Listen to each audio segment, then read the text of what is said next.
નમસ્કાર દર્શક મિત્રો, હું દ્વૈતા જોશી આપ સર્વેનું ન્યૂઝ ફોકસમાં હાર્દિક સ્વાગત કરું છું। ન્યૂઝ ફોકસની શરૂઆત કરીશું આજના મુખ્ય સમાચારથી।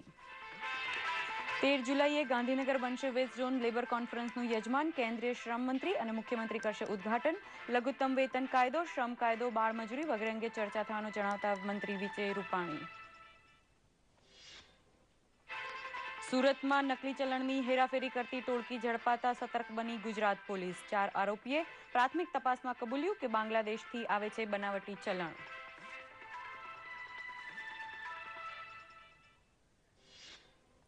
મલ્ટિપલ ઓર્ગન ફેલ્યોરની સારવારના અભાવે ઈચ્છા મૃત્યુ ઝંખનાર માંડવીના કુલદીપ માટે ખુલ્યું આશાનું કિરણ। કચ્છ કલેક્ટરના પ્રયાસોથી અમદાવાદની સિવિલ હોસ્પિટલમાં સારવાર શરૂ થતા પરિવારજનો ખુશ। નાના ભૂલકાઓને ભણતર માટે પ્રાચીન ઋષિ શૈલીથી પરિચિત કરાવવા પાલનપુરમાં અનેરી પહેલ। વાંસ તથા અન્ય કુદરતી વસ્તુઓમાંથી બનેલ કુબા શાળાએ શિક્ષણ જગતમાં જગાવ્યું આકર્ષણ। ફ્રાન્સમાં યોજાનાર માસ્ટર ઓલિમ્પિક્સમાં ભાલા ફેંક સ્પર્ધા માટે ભારતનું પ્રતિનિધિત્વ કરીને ગુજરાતને ગૌરવ અપાવતા નવસારી જિલ્લાના મટવાડના 81 વર્ષના એથ્લેટ્સ જીવણભાઈ પટેલ અગાઉ મલેશિયા અને જાપાન ઓલિમ્પિક્સમાં પણ દેશનું નામ રોશન કરી ચૂક્યા છે। આ યુવાન બુઝુર્ગ મધ્ય એશિયાની યાત્રાના ત્રીજા ચરણમાં રશિયાના ઉફા ખાતે રૂસ રાષ્ટ્રપતિ પુતિન સાથે દ્વિપક્ષીય વાતચીત કરતા પ્રધાનમંત્રી નરેન્દ્ર મોદી આવતીકાલે બ્રિક્સ સંમેલનમાં લેશે ભાગ। કઝાકસ્તાન સાથે સંરક્ષણ, રેલવે, યુરેનિયમ પુરવઠા ક્ષેત્ર સહિત 5 સમજૂતી કરારો થયા સંપન્ન। ન્યૂઝ ફોકસ વિગતવાર। કઝાકસ્તાનનો પ્રવાસ પૂર્ણ કરીને રૂસના ઉફા શહેર પહોંચેલા પ્રધાનમંત્રી નરેન્દ્ર મોદીએ રશિયાના રાષ્ટ્રપતિ વ્લાદિમીર પુતિન સાથે દ્વિપક્ષીય ચર્ચા કરી હતી। આ પ્રસંગે પ્રધાનમંત્રીએ 21 જૂનના રોજ વિશ્વ યોગ દિવસ નિમિત્તે મોસ્કો સહિત સમગ્ર રશિયાએ જે પ્રકારે યોગ દિવસની સક્રિય ઉજવણી કરી તેની સરાહના કરી હતી। ભારતને શાંઘાઈ કોર્પોરેશન ઓર્ગેનાઇઝેશનમાં સભ્યપદ મળે તે માટે ટેકો આપવા બદલ નરેન્દ્ર મોદીએ રશિયાનો આભાર માન્યો હતો અને ચાલુ વર્ષે જ તેઓ ફરી રશિયાની મુલાકાતે આવશે તેમ પણ જણાવ્યું હતું। વળતા પ્રતિભાવમાં વ્લાદિમીર પુતિને યોગ અને ભારતીય સંસ્કૃતિની સરાહના કરી હતી।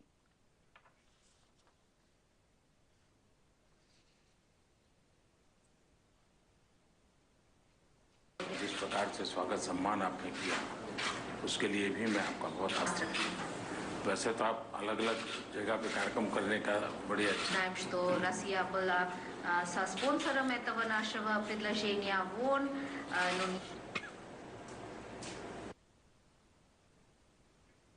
પ્રધાનમંત્રી નરેન્દ્ર મોદી ઉફામાં ચીનના રાષ્ટ્રપતિ શી જિનપિંગ સાથે પણ દ્વિપક્ષીય વાર્તા કરી રહ્યા છે।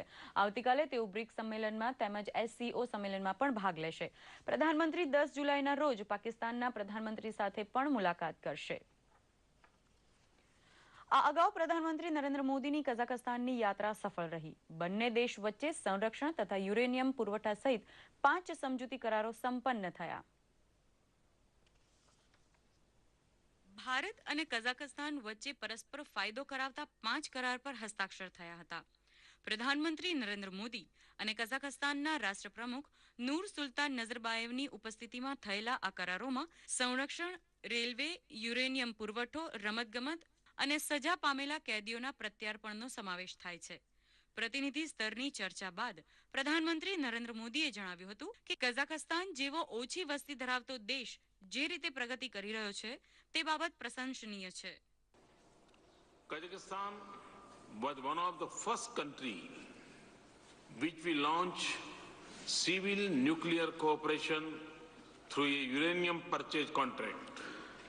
We are pleased to have a much larger second contract now.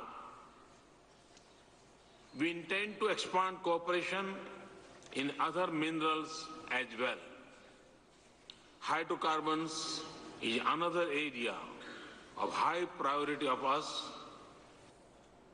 પ્રધાનમંત્રીએ સંયુક્ત રાષ્ટ્ર સલામતી પરિષદમાં ભારતના કાયમી સભ્યપદ માટે કઝાકસ્તાનના સમર્થન બદલ આભાર વ્યક્ત કર્યો હતો। કઝાકસ્તાનની રાજધાની અસ્તાનામાં આવેલા શાહી રાજમહેલ અકોરદામાં ગાર્ડ ઓફ ઓનર સાથે પ્રધાનમંત્રી નરેન્દ્ર મોદીનું સ્વાગત કરાયા બાદ રાષ્ટ્રપતિ નૂર સુલ્તાન નઝરબાયેવ સાથે તેમની મંત્રણા યોજાઈ હતી। આ બેઠકમાં પ્રધાનમંત્રી મોદીએ ભારતીય ધર્મના કેટલાક અણમોલ ગ્રંથનો અંગ્રેજી અનુવાદ પુસ્તક સ્વરૂપે રાષ્ટ્રપતિ નઝરબાયેવને ભેટ તરીકે અર્પણ કર્યા હતા।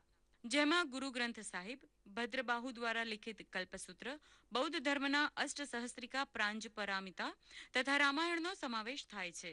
વિશ્વના અગ્રણી ધર્મના વડાઓની કોન્ફરન્સ દર 3 વર્ષે કઝાકસ્તાન નિયમિતપણે યોજતું હોવાથી પ્રધાનમંત્રીએ ધાર્મિક ગ્રંથો ભેટમાં આપી ભારતીય સંસ્કૃતિને સમજવાની તક કઝાકસ્તાનને આપી હતી. યુરેનિયમનો પુરવઠો આપવાની ખાતરી પ્રધાનમંત્રી યાત્રાની મોટી સફળતા રહી હતી. દૂરદર્શન સમાચાર, અમદાવાદ.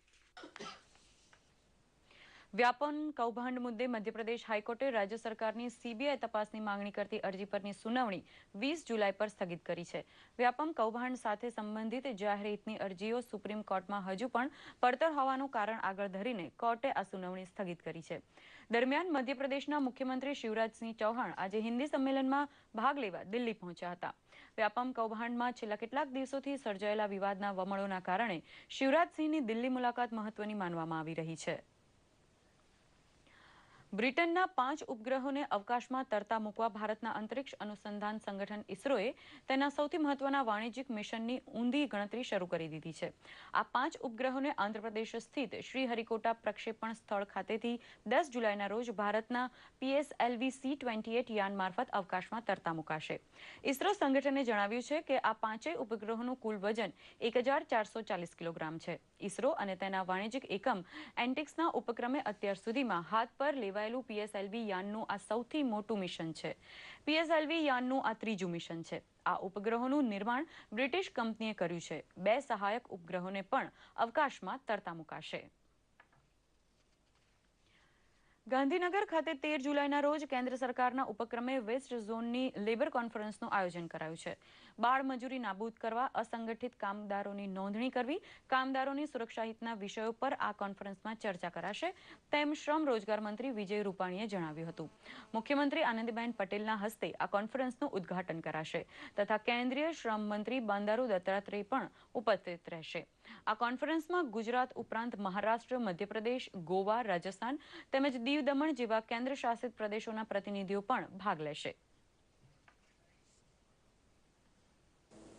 કેન્દ્ર સરકારે દેશના અલગ અલગ રિજિયનમાં બધા સ્ટેટના અધિકારી અને મંત્રીઓ સાથે ચર્ચા વિચારણા માટે આ લેબર કોન્ફરન્સનું આયોજન કર્યું છે.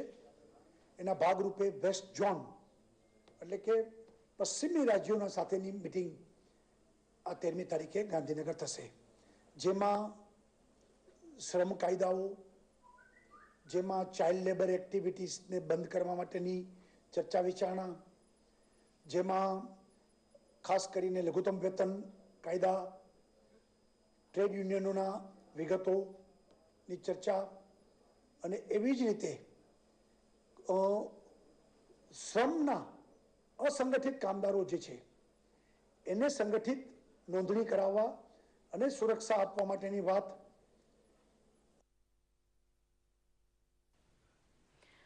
સુરતના પાંડેસરા વિસ્તારમાંથી પોલીસ રૂપિયા 2,42,000ની નકલી ચલણી નોટો સાથે 4 બાંગ્લાદેશીઓને પકડી પાડ્યા છે. બાતમીના આધારે હાથ ધરાયેલી કાર્યવાહીથી પોલીસને ગુજરાતમાં નકલી નોટો ઘુસાડ્યાના મોટા કૌભાંડનો ભાંડો ફોડવામાં સફળતા મળી છે. આરોપીઓ પાસેથી 5 મોબાઈલ ફોન સહિતનો મુદ્દામાલ પણ મળી આવ્યો છે. આરોપીઓએ આ સમગ્ર કૌભાંડ બાંગ્લાદેશથી સંચાલિત થતું હોવાનું કબૂલ્યું હતું. અર્થતંત્રમાં નકલી ચલણ ફરતું કરવાનું કાવતરું ભરૂચ અને વડોદરા બાદ હવે સુરતમાં પકડાતા તેના વ્યાપ વિશે ગુજરાત પોલીસ સતર્ક બની ગઈ છે. આ સમગ્ર મામલે પાંડેસરાના PIRL મવાણીએ વધુ માહિતી આપી હતી.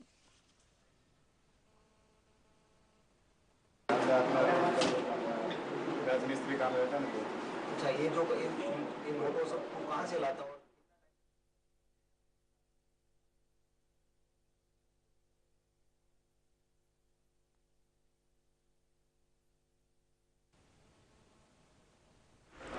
અને અતુનુ નામના ઈસમો જે છે એ બનાવટી ચલણી નોટો મેળવી અને ચલણમાં તરતી મૂકે છે એ આધારે વર્કઆઉટ કરવામાં આવેલું અને આજરોજ ચોક્કસ બાતમી આધારે વોલે સિનેમાની નજીકથી આ 4 ઈસમોને અમે ધરપકડ કરેલી છે અને તેઓની પાસેથી ભારતીય ચલણી નોટો ડુપ્લિકેટ 2,42,000ની મળી આવેલી છે. તે ઉપરાંત એમનું એક મોટરસાઇકલ, મોબાઈલ ફોન 5, એ ઉપરાંતની અસલ ચલણી નોટો 76,650ની મળી અને મુદ્દામાલ કબજે કરવામાં આવેલો છે. આ બાબતે ગુનો દાખલ કરવામાં આવેલો છે. આગળની તપાસ ચાલુ છે. ઈચ્છા મૃત્યુની માંગણી કરનાર માંડવીના દલિત પરિવારના કિશોર કુલદીપને કચ્છ કલેક્ટરના આદેશ પ્રમાણે આજે અમદાવાદ સિવિલ હોસ્પિટલમાં દાખલ કરાયો છે. 15 વર્ષના આ કિશોરને ટાઈપ 1 મધુપ્રમેહનો રોગ સાથે મલ્ટિપલ ઓર્ગન ફેલિયરની બીમારી છે. કચ્છની કોઈપણ હોસ્પિટલમાં આ બીમારીનો ઇલાજ ના હોવાના કારણે જિલ્લા કલેક્ટર મહેન્દ્ર પટેલની મદદથી કુલદીપને અમદાવાદ સિવિલમાં લાવવામાં આવ્યો છે અને સારવાર શરૂ કરવામાં આવી છે. કુલદીપને અમદાવાદ કિડની હોસ્પિટલમાં દાખલ કર્યા બાદ એના પિતામાં નવી આશા પણ જાગી છે.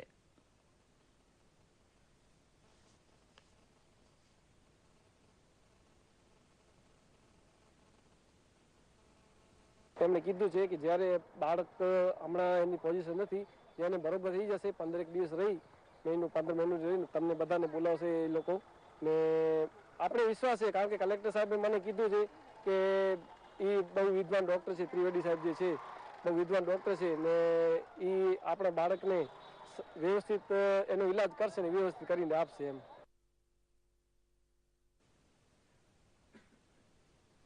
પ્રાચીન સમયમાં જે રીતે શાળાઓ હતી એવી જ શાળા પાલનપુરમાં તૈયાર કરવામાં આવી છે.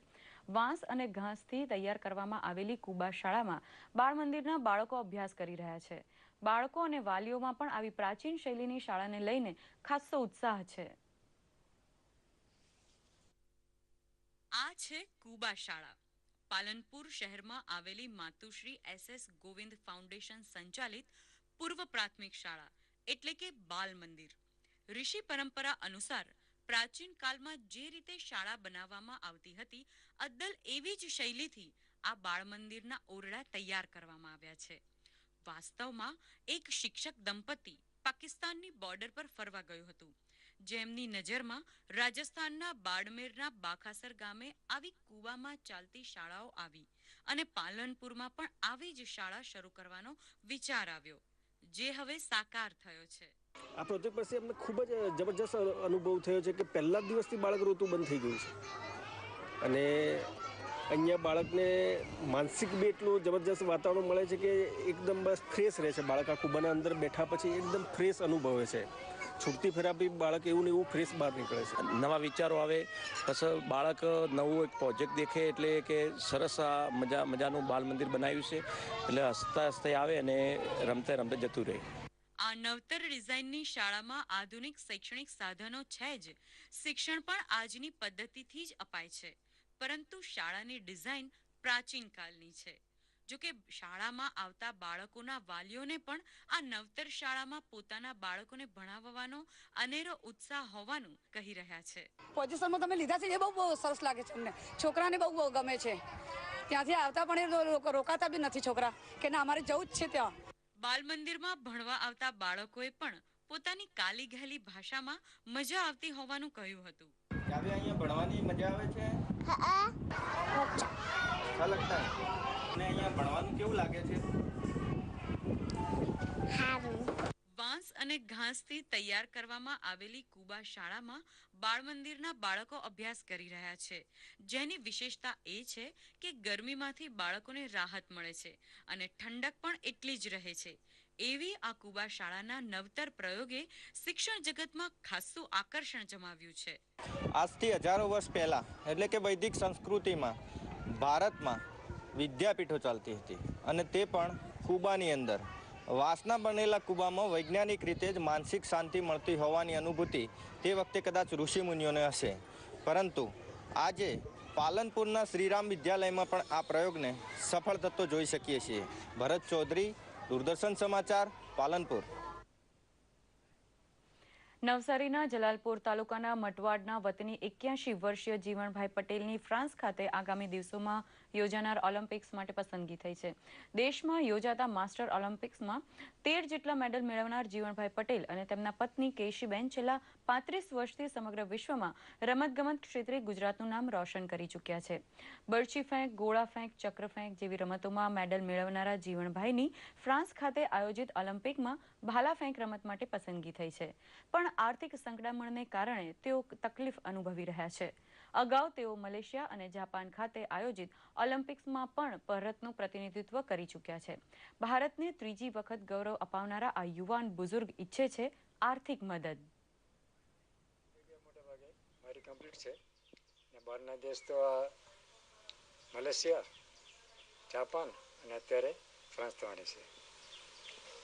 પૈસા બાબતે સ્પોન્સર ખાસ કરીને ન્યુઝીલેન્ડ, યુકે, અમેરિકા એ બધા હેલ્પ કરે છે મને. અત્યારે પણ મેડમ કલેક્ટર સાહેબ રેમિયા સાહેબે કહ્યું છે કે પૈસા થઈ જશે. પ્રધાનમંત્રીના ડિજિટલ ઇન્ડિયા કાર્યક્રમ અંતર્ગત અમદાવાદ પોસ્ટ વિભાગના ઉપક્રમે તમામ પોસ્ટ ઓફિસોને ડિજિટલાઇઝ કરવાનો નિર્ણય લેવાયો છે.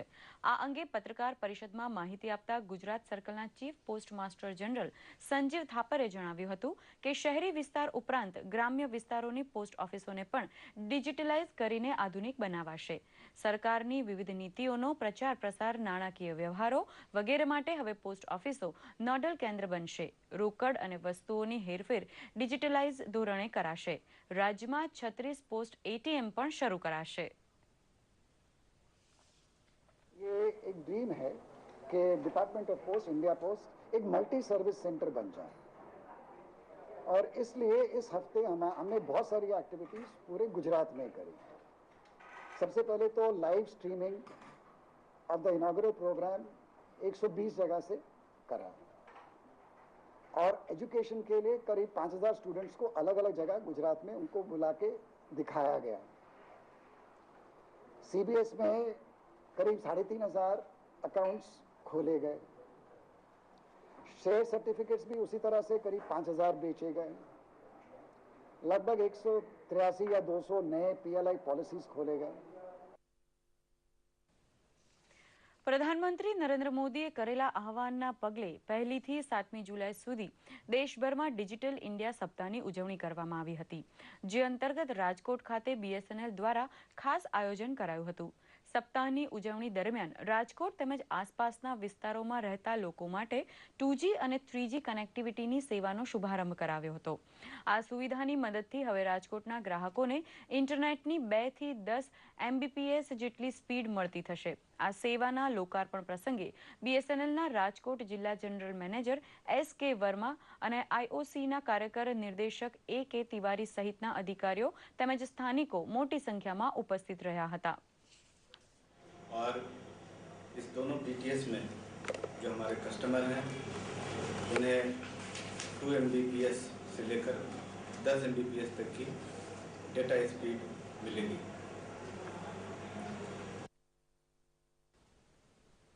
વિશ્વવિખ્યાત કચ્છી કલાકારો માટે અમદાવાદની રાષ્ટ્રીય ડિઝાઇન સંસ્થાના 2 વિદ્યાર્થીઓએ નવી ટેકનોલોજીથી તૈયાર કરેલું યંત્રનું સંશોધન કર્યું છે. બારીક એવા કચ્છી ભરતકામને કારણે તેના કલાકારોની આંખોની રોશની જતી રહેતી હતી, પરંતુ આ યંત્રના ઉપયોગને કારણે કારીગરોને ઘણી જ સહાયતા મળશે. આપણે કચ્છી ભરતને વિશ્વભરમાં પ્રસિદ્ધ કર્યું છે, પરંતુ આ બારીક કળાનું બીજું નબળું પાસું એ છે કે આ ભાતીગળ કળાના કારીગરોની આંખોની રોશની 30 વર્ષ સુધી પહોંચતા સુધીમાં તો ઘણી ઓછી થઈ જાય છે. પરંતુ હવે આવા કારીગરો માટે એક સારા સમાચાર છે. અમદાવાદની વિશ્વવિખ્યાત એવી રાષ્ટ્રીય ડિઝાઇન સંસ્થાના 2 વિદ્યાર્થીઓએ એક સંયંત્રનું સંશોધન કર્યું છે, જેના ઉપયોગને કારણે કારીગરોની આંખોની રોશની લાંબા સમય સુધી રહેશે. एक टाइम ऐसा है जब एक आर्टिस्ट बहुत ज़्यादा एक्सपर्ट हो गया अपने आर्ट को लेकर, लेकिन आज काम नहीं कर पा रहा है और दूसरी जनरेशन है जो शायद इस क्राफ्ट को लेना नहीं चाहती, तो ऐसे में जो टोटल इम्पैक्ट था वो क्राफ्ट एकदम एंडेंजर्ड हो गया था. तो हमारा मकसद ये था कि जो लोग एटलीस्ट ये क्राफ्ट करना चाहते हैं वो हम उन्हें दोबारा से सक्षम बना सकें. जो हमारा ये प्रोडक्ट है वो एक बहुत हमारा 6 इंचेस का हमने यहाँ पे एक मैग्नीफाइंग ग्लास लगा रखा है. सो यहाँ पर हमारा आर्टिजन बैठेगा तो इसके थ्रू देख सकता है, जिसके चलते हुए जो हमारे फैब्रिक के वॉप एंड वेफ्ट हैं, जिसे हम ताना बाना कहते हैं, वो बड़े होकर दिखाई देंगे, जिसके थ्रू एक आर्टिजन बहुत अच्छे से वॉप एंड वेफ्ट काउंट कर सकेगा और अपनी एम्ब्रॉयडरी कर सकेगा. કચ્છના કલા રક્ષા વિદ્યાલયમાં આયોજિત એક વર્કશોપમાં NIDના વિદ્યાર્થીઓ ઓસ્ટ્રેલિયાની એક યુનિવર્સિટી સાથે મળીને આવી મહિલા કારીગરોને મળ્યા હતા અને તેમને પડતી સમસ્યા અંગે સંશોધન કર્યું હતું, જેમાં સૂફ અને રબારી જેવી પ્રખ્યાત કલાના કારીગરોને અનેક મુશ્કેલીઓ નડતી હતી, જેમાં આંખોની રોશની જતી રહેવાની સૌથી મોટી સમસ્યા હોવાનું આ વિદ્યાર્થીઓનું તારણ હતું. 30-35 વર્ષ સુધી થાય પછી એનાથી નજર નબળી થાય, પછી કામ ન થાય સુધર, એનાથી સારું થાય છે. જ્યાં કારીગરોને પણ કે મદદ મળે કે સારી રીતે કામ થાય, આપણે સુભરત ચાલુ રહે, જાય નહીં કે બેનો કોઈ શીખતી નથી, આ ભણતર કરે તો મોટા બહેનો પણ કામ કરી શકે શું કરે. આ સમસ્યાના નિવારણ માટે સુમિત્રા નામના એક યંત્રનું એનઆઈડીના વિદ્યાર્થીઓએ નિર્માણ કર્યું છે. આ યંત્ર કલાકારોને માટે સહાયરૂપ થશે, જેથી આ વિશ્વવિખ્યાત કળાને લુપ્ત થતી બચાવવામાં ઘણી જ મદદ મળશે. દૂરદર્શન સમાચાર, અમદાવાદ. વિદેશી જાતની ખારેક હવે કચ્છમાં મોટા પ્રમાણમાં થઈ રહી છે અને ખેડૂતો સારી કમાણી પણ કરી રહ્યા છે. ટપક સિંચાઈ પદ્ધતિને કારણે આ ખારેકને પાણી પણ ઓછું જોઈએ છે. પીળી અને લાલ રંગની ખારેકની મીઠાશ પણ કંઈક અલગ જ છે. મોટા પ્રમાણમાં કચ્છમાં ખારેક થઈ રહી હોવાને કારણે તેની અન્ય દેશોમાં નિકાસ પણ થઈ રહી છે. લોકપ્રિય થઈ રહેલી ખારેકની કચ્છમાં સ્પર્ધા પણ યોજાય છે અને તેમાં અમૃત બાગની ખારેક પ્રથમ અને દ્વિતીય નંબરે આવે છે. ખેડૂતોને બેવડો ફાયદો થાય છે, કારણ કે સરકારની સબસિડી પણ મળી રહે છે અને ભાવ પણ સારો મળે છે, જેથી ખારેકનું મબલક વાવેતર થાય છે અને ઉત્પાદન સાથે સાથે વેચાણ પણ વધુ થાય છે. એટલે ખારેકની ક્વોલિટી સારી હશે. સારી છે, મીઠી છે, એનો સારો ફળ સારો. રાજ્ય સરકાર દ્વારા ખેડૂતોને સિંચાઈનું પાણી મળી રહે તે માટે સુજલામ સુફલામ યોજના અમલમાં મૂકવામાં આવી છે. ઉત્તર ગુજરાત જેવા સૂકા અને ઓછા વરસાદવાળા પ્રદેશમાં ખેડૂતો માટે આ યોજના આશીર્વાદરૂપ સાબિત થઈ રહી છે. ઉત્તર ગુજરાતમાં કડાણા ડેમથી લઈને બનાસકાંઠાના ડીસાને આવરી લેતી આ યોજનાને કારણે ખેડૂતોને પાક લેવા માટે ફાયદાકારક સાબિત થઈ રહી છે. 350 કિલોમીટર લાંબી આ નહેરોને કારણે 150 ગામોના ખેડૂતોને લાભ થઈ રહ્યો છે. वो पहले बड़े किसानों पे या जिनके पास बोर था उन लोगों से पानी लेते थे और वो महंगे भाव में पानी मिलता था उनको, लेकिन कैनाल बनने से खुद की इंजन मशीन जो है कैनाल में रख के और ये पानी ले लेते हैं और ये पानी इन्हें सरकारी भाव से काफ़ी सस्ता पड़ता है और पहले से इनको काफ़ी लाभ हुआ है और उनकी जो बंजर जमीनें थी वो बिल्कुल हरी भरी हो गई हैं. સુજલામ સુફલામ યોજનામાં સામેલ થવા માટે ખેડૂતોને 1000 રૂપિયામાં જ સભ્ય બનાવાય છે, જે વાર્ષિક 430 રૂપિયા ભરવાના રહે છે. તેની સામે ખેડૂતો ખેતી માટે આખા વર્ષ દરમિયાન પાણીનો ઉપયોગ કરી શકે છે. ન્યૂનતમ દરોને કારણે નાના અને સીમાંત ખેડૂતોને 3 વર્ષમાં 3 પાક લેવાનો ફાયદો થયો છે. અગાઉ આવા ખેડૂતો એક જ પાક લઈ શકતા હતા, પરંતુ હવે વર્ષમાં 2-3 વાર પાક લઈ શકે છે. સાથે સાથે પાણી પૂરતું મળી રહેવાને કારણે ઘાસચારો પણ ઉગાડી શકાતા પશુપાલનનો વ્યવસાય પણ વધ્યો છે, જેથી આર્થિક સદ્ધરતા આવી છે. જે સુજલામ સુફલામ કેનાલ બનાવી એના પછી અમને ઘણી રાહત રહી અને અમે ઘણા પૈસા કમાડ્યા, સારું પાક મળ્યો, પશુપાલનનું અમે પાલન કર્યું અને એન્જિન લાઈન અમે લાઈને નોખીને અમે પોણી અમારી સારી રીતે મળ્યું. આર્થિક સદ્ધરતાની સાથે સાથે ભૂગર્ભ જળની સમસ્યા પણ હલ થઈ છે.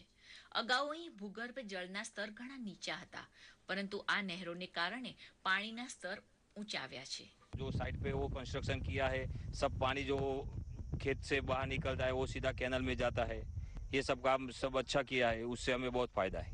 પાઇપલાઇનનું પણ જે યોજના છે, ખેડૂતો પાઇપો ખરીદી સબસિડીના ધોરણે અને એનાથી પોતાના મશીન મૂકીને જો લગભગ અડધો કિલોમીટર દૂર સુધી પણ પેલી પાઇપો નાખી અને પાણી લઈને સત્તરી બન્યા છે. ખેડૂતો સારો એવો પાક લે છે. નહેરો પર પુલ થવાને કારણે ગામડાના લોકોને અવરજવરમાં પણ જે મુશ્કેલીઓ હતી તે દૂર થઈ છે અને નજીકના ખેતીવાડી ઉત્પન્ન બજારમાં પહોંચવાનું સરળ બન્યું છે. આ યોજનાને કારણે સૂકું ભઠ્ઠ ઉત્તર ગુજરાત હવે હરિયાળું બન્યું છે, જેથી સુજલામ સુફલામ યોજના સાર્થક બની છે. દૂરદર્શન સમાચાર, ગાંધીનગર. ન્યૂઝ ફોકસમાં હવે જોઈએ કેટલાક રાષ્ટ્રીય સમાચાર સંક્ષિપ્તમાં. આજે શેરબજારમાં મોટા પાયે કડાકો બોલી ગયો હતો. સેન્સેક્સમાં 483 અંકનો ઘટાડો જોવાયો છે, તો નિફ્ટીમાં પણ 146 અંકનો ઘટાડો નોંધાયો છે. મિડ કેપ અને સ્મોલ કેપ શેરમાં પણ સુસ્તીની ચાલ જોવા મળી હતી. સેન્સેક્સ 27,687ના સ્તરે, જ્યારે નિફ્ટી 8,481ના સ્તરે બંધ રહ્યો છે. મુંબઈની પશ્ચિમી ઉપનગર પ્રણાલીમાં સફર કરનારા મુસાફરો પણ હવે તેમના મોબાઈલ ફોન મારફત કરી શકશે ટિકિટ બુકિંગ. દિલ્હીમાં રેલવે મંત્રી સુરેશ પ્રભુએ આ યોજનાનું કર્યું લોકાર્પણ. ચોમાસું છેલ્લા 24 કલાકથી ઉત્તરાખંડ, હરિયાણા, પશ્ચિમ ઉત્તર પ્રદેશ, બિહાર, ઝારખંડ અને પશ્ચિમ બંગાળમાં થયું સક્રિય. હવામાન વિભાગે જમ્મુ કાશ્મીર, હિમાચલ પ્રદેશ, ઉત્તરાખંડ, પૂર્વ ઉત્તર પ્રદેશ, બિહાર, ઝારખંડ, સિક્કિમ, નાગાલેન્ડ, મણિપુર, મિઝોરમ, ગોવા સહિતના સ્થળે ભારે વરસાદ થવાની કરી આગાહી. ટેલિકોમ મંત્રી રવિશંકર પ્રસાદે જણાવ્યું છે કે કોલ ડ્રોપની સ્થિતિમાં સુધારો જરૂર થયો છે, તેમ છતાં તે હજુ પણ ચિંતાનો વિષય છે. કોલ ડ્રોપની સ્થિતિમાં કંપનીઓનું ખાસ ઓડિટ કરાવવાનો પણ કરાયો નિર્ણય. ઉજ્જૈન ખાતે 7 જુલાઈ 2012ના રોજ રેલવેના પાટા પર શંકાસ્પદ હાલતમાં મૃત મળી આવેલી MBBSની વિદ્યાર્થીની નમ્રતા ડામોરના મોતનો કેસ થશે રીઓપન. વ્યાપમમાં પ્રવેશ અપાવવા માટે સક્રિય ગેંગની મદદથી તેણે મેડિકલમાં પ્રવેશ મેળવ્યો હોવાની આશંકા. દિલ્હી હાઈકોર્ટે મોબાઈલ એપની મદદથી બુક થનારી કેબ્સ પર દિલ્હી સરકારે મૂકેલા લાયસન્સ સંબંધિત પ્રતિબંધને હટાવ્યો. કોર્ટે જણાવ્યું છે કે દિલ્હી સરકાર ઈચ્છે તો કેબ પર આકરી શરતો લાદી શકે છે. વિશ્વ બેંકે ભારતના મનરેગા કાર્યક્રમને વિશ્વનો સૌથી મોટો લોક નિર્માણ કાર્યક્રમ ગણાવ્યો છે. વિશ્વ બેંકના રિપોર્ટ મુજબ મનરેગા ભારતના આશરે 15% લોકોને સામાજિક સુરક્ષા પ્રદાન કરે છે. તમામ કર્મચારીઓની સામાજિક સલામતી સુનિશ્ચિત કરવા શ્રમ મંત્રાલયની રાજ્યોને અપીલ. શ્રમ અને રોજગાર મંત્રી બાંદારુ દત્તાત્રેયે તમામ મુખ્યમંત્રીઓ તેમજ રાજ્યપાલોને લખ્યો પત્ર. આગામી શૈક્ષણિક સત્રથી પસંદગી આધારિત ક્રેડિટ પ્રણાલી એટલે કે CBCS લાગુ કરવા તમામ કેન્દ્રીય યુનિવર્સિટીઓની તૈયારી. 39માંથી 37 યુનિવર્સિટીઓએ આ પ્રણાલીનો PG અભ્યાસક્રમમાં કર્યો અમલ.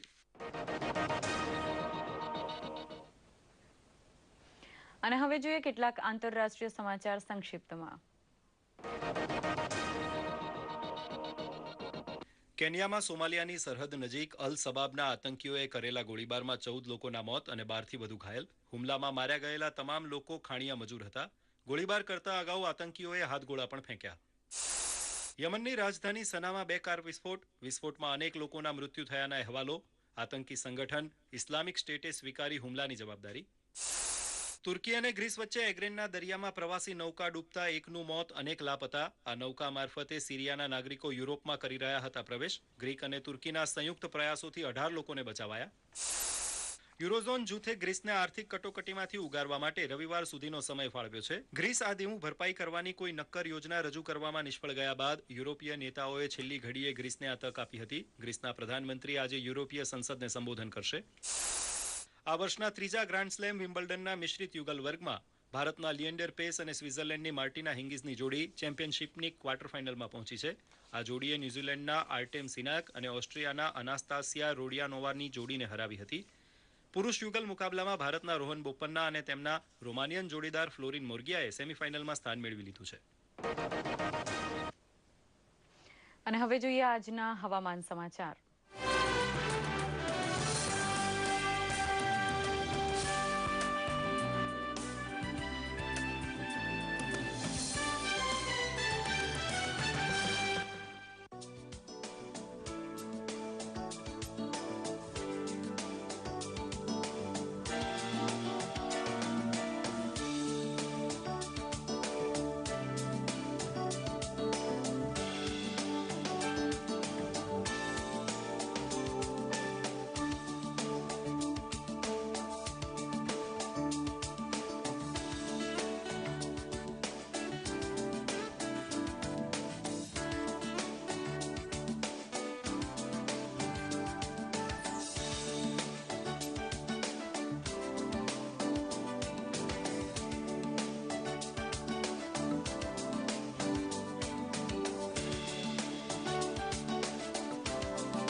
તો અત્યારે અમને ન્યૂઝ ફોકસમાંથી રજા આપશો. શુભરાત્રી. નમસ્કાર.